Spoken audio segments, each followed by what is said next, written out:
On October the 17th of 2013, I was given a call that social welfare was going to give us a newborn baby that had been found in a graveyard.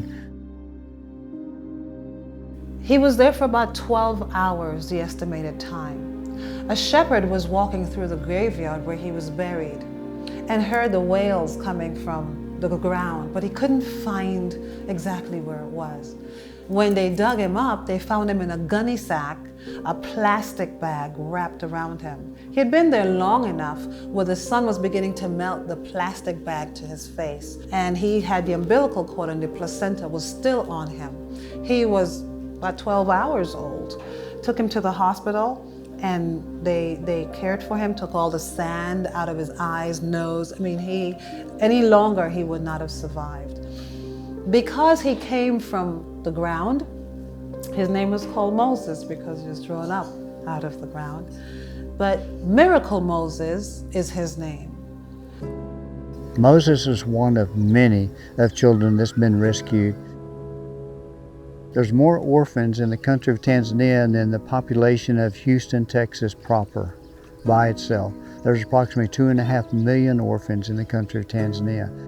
We've had children given to us that had burns all over them because they were abandoned to us with a stranger, and the stranger didn't want them, so the stranger threw boiling water on them. We have children that were thrown in toilets. We have 3 girls that were in the process of being sold to either be a wife or a prostitute. And so we have many, many stories. It's hard for maybe some of you to understand what it's like. We never stop crying for these children. We never. Because someone is praying, fasting to have a baby, they're infertility. They are praying. And it's happened to me. I'm a good example. I have 15 years praying for a child. Even one, I have never get. And someone is throwing up. So,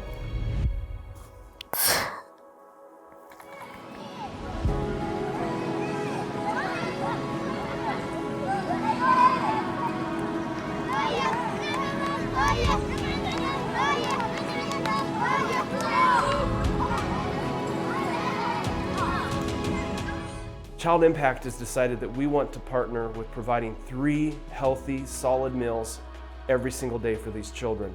And I'm excited that we've done that because these basic needs of water and food are covered for these kids, which means even though they had a very traumatic start to their lives, many have been abused, abandoned, neglected, horrific things have happened to them as young children that have brought them here. Social services bringing them here and saying, Falcos, can you help? Even though they've had that rough start, those basics are cared for and they can begin that journey toward healing.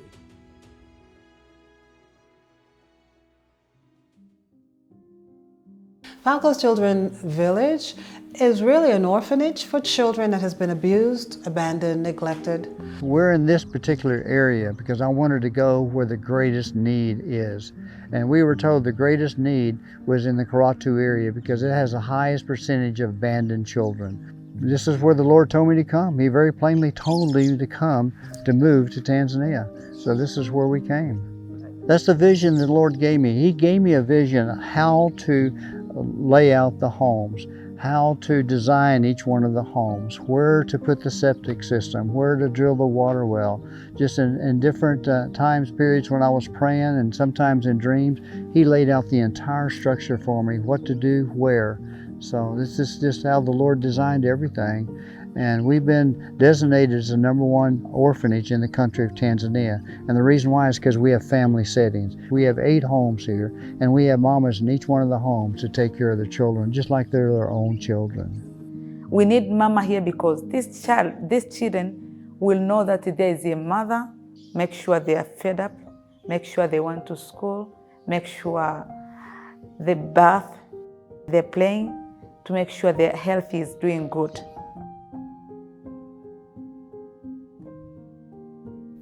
My wife and I have recently adopted 2 boys from an orphanage. And as we know about their journey, we realize that that was an attempt to provide them with a safe place where they could have a journey into a healthy adulthood. But it's inadequate. It's not what they really need. They really need a family that will take care of them. And that's the beauty of what Falcos is doing. They're providing that safe place to help reintegrate these children into environments where they can flourish. And so I'm excited to see the intentionality about that these children are here, they're taken care of, but there's attempts being made to give them a reintegration opportunity back into society where they won't repeat the cycle that they found themselves in. I'm from Kilimanjaro and I'm a student here. I've been growing here since I was young. I love the education, the health status of the children, everything they care. They give them perfect care. From even the one other children who get who are inside or outside get it. So it's somehow different. It feels like home. Our number one goal is for every single one of our children to become independent, be a great example for the Lord, and to take care of themselves when they leave this village. We don't want them to leave the village until we know they're independent and they can take care of themselves.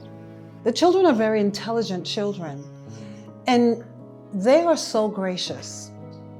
When they look at me, when I have nothing to give them more than what I have, they have more to give me than I have to give them, because they give me everything. I'm just giving them a portion of me. They're giving me everything they have. It's almost like the widow's mite. You know, she drops her 2 pence and that's all she had. These children, that's all they have. And the love that they give me motivates me. When they say, "Thank you, Mama Valerie, for leaving everything that you had to come to help me," it just motivates me to do more and more. And so it helps me to see why Jesus was just so, he just encouraged us, hey, suffer the children to come to me, because they're so pure. They hold nothing back. When I first came to them, I thought I had the world to give to them, because from my own foundation, from the way I was taught, you give what you have. But when I came here, it was a whole different perspective.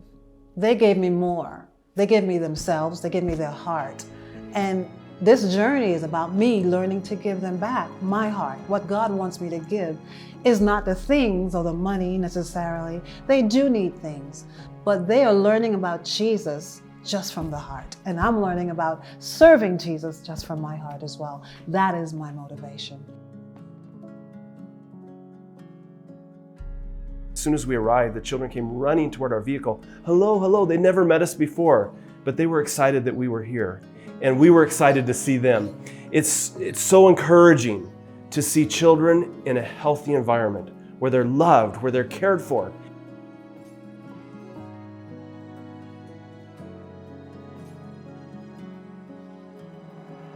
I love Tanzania. I love coming to Tanzania because it's a beautiful country. I love going to the safaris. I love seeing the elephants and the tigers and the giraffes. My personal favorite is the giraffes, the monkeys, the baboons. They're beautiful in their natural habitat. It's one of the most beautiful places you would want to come to. Ngorongoro Crater is one of the 8 wonders of the world. People come from all over the world to go to safari and see the animals and see the people and the culture. And I love the craftsmanship of these people who are so gifted. They can make almost anything move and come to life. I love that. But there's a side of Tanzania that most people may not realize. And the side is sad, unfortunately.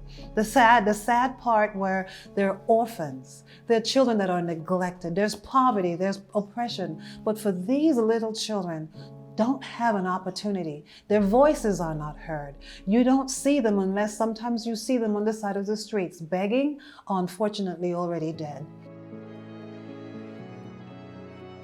We are here to try to rescue as many as God allows us to feed them, to clothe them, to educate them, to give them chance, to give them hope. If you have hope, you have enough. And we want to give them the hope of God, the hope of Christ, His love that transcends every border, every child, no matter how small, no matter how large. We bring this hope. We bring this hope, not just us, but for everybody who are crusaders with us for God's cause, like Child Impact, to bring hope to each child, to be a family of hope, Christ hope to all these children. We always say, God wants to save your life no matter what. He will use anybody to save your life. And if anybody knows that he has that gift of saving other life, I pray that they do that.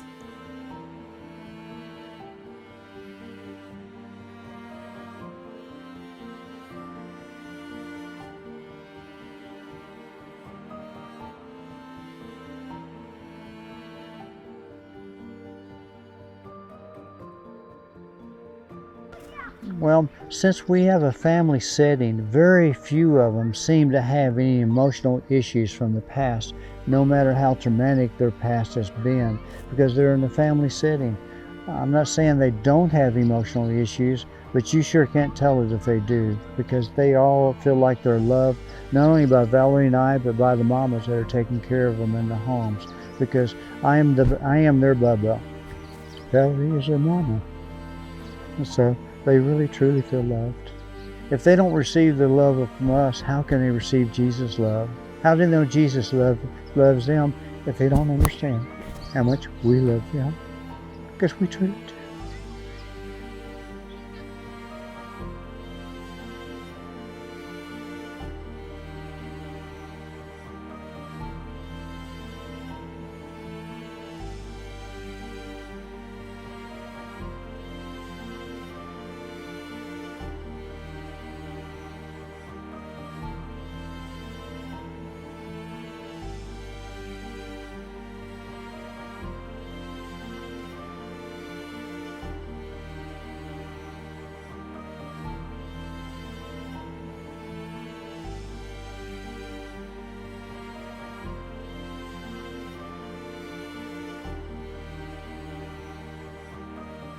Hi, I'm Tom Evans, CEO of Child Impact International. We just watched a powerful video about Falco's Children's Village, and I'm here right now.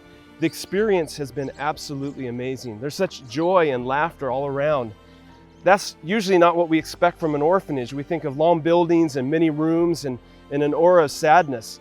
But it's different here, and I believe the setup of the campus and some of the intentional decisions they have made really help with that. For example, these look like small homes. And the children have been divided into smaller groups, and they've been assigned a mama who looks after their emotional needs. That's super important because many of these children, in fact, all of these children, have come from traumatic beginnings in their lives, and they need that support to grow emotionally. Falco's Children's Village is doing such an excellent job that they've been recognized by the country of Tanzania as being the top orphanage in the entire country. We're excited to partner with them and provide 3 healthy meals a day for the children who live here. I want to thank you for your generosity in making that possible.